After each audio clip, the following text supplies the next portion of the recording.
Bonjour les petits bonheurs, je suis contente de vous retrouver. Vous êtes ici avec moi pour tester une astuce que j'ai vue il n'y a pas longtemps sur Instagram. Je connaissais le principe, mais je l'avais jamais testé. Vous savez, c'est pour faire des mini bouchées à la reine. Alors, c'est pour faire justement la pâte feuilletée un peu large, hein, dans laquelle on peut mettre ce qu'on veut à l'intérieur, hein, et c'est plutôt sympa à présenter. Donc on va le tester ensemble, on va bien voir si ça fonctionne ou pas. Donc c'est tout simple, hein. Il suffit de prendre un emporte-pièce, de faire des petits ronds, alors plus ou moins petits, plus ou moins grands, hein, suivant ce que vous voulez vous. Alors on va faire toute notre pâte comme ça. Voilà, j'ai un emporte-pièce qui est plutôt sympa parce qu'il a une petite poignée, ça me permet d'appuyer bien facilement dessus. Si je regarde sur Amazon ou ailleurs, je regarderai si je trouve le même. Je me rappelle plus où je les avais pris. Ils étaient par lot de 3, il y avait le petit, le grand et le moyen. Voilà. Là, on a fait nos petits ronds.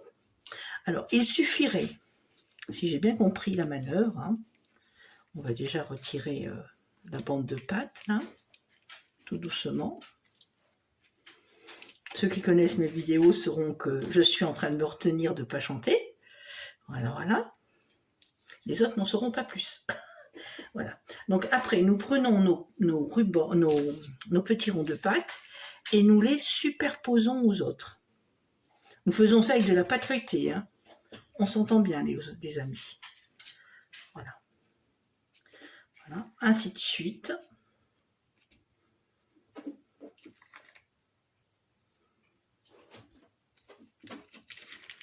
C'est de ça à peu près équilibré. Voilà.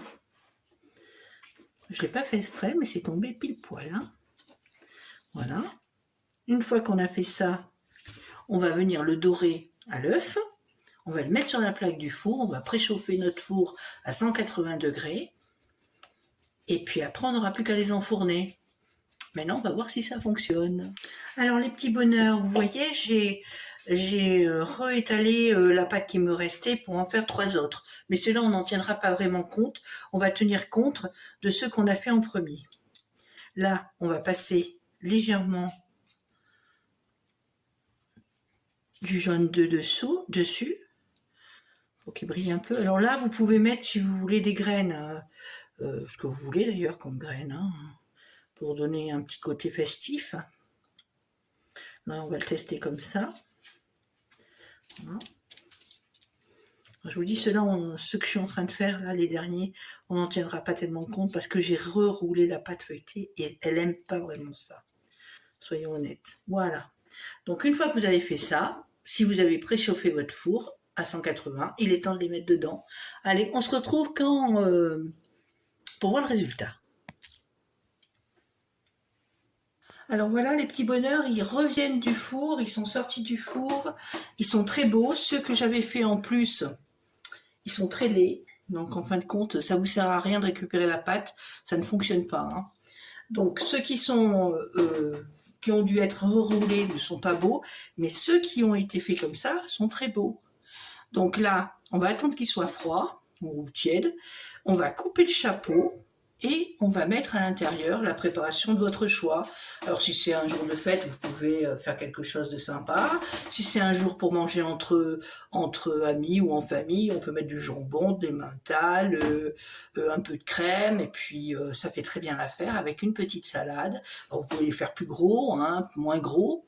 Mais si, cette astuce marche. Je pense que si on ajoute 3 disques, ils vont être légèrement plus hauts. Plus on ajoute de disques, plus ils sont hauts. Et plus ils sont grands, s'ils sont grands, quoi. Mais cette astuce marche, je la valide. Voilà les petits bonheurs. Alors je les ai remplis. Ils ont l'air super bons, avouons-le. Hein, ils sont plutôt jolis à regarder.